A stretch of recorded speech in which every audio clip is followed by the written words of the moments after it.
তো hey everyone, let's make a perfect cup of tea today. এই recipe follow করলে আপনাদের চাও খেতে একদম রেস্টুরেন্ট স্টাইলের হবে। তো ফার্স্টে আমি অ্যাড করেছি একটা প্যানে 2 টেবিল চামচ চিনি।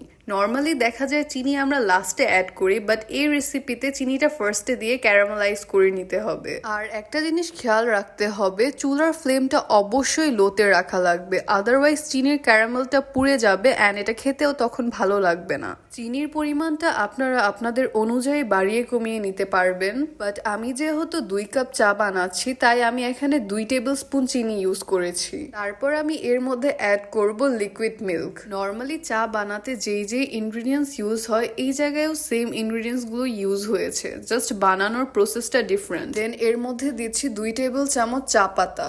আমি আজকে চিনি আর চা পাতার রেশিওটা সেম রেখেছি, এটা দিয়ে 2 কাপ চা বানানো যাবে। চা পাতা দেওয়ার পর এটাকে অনবরত নাড়তে হবে।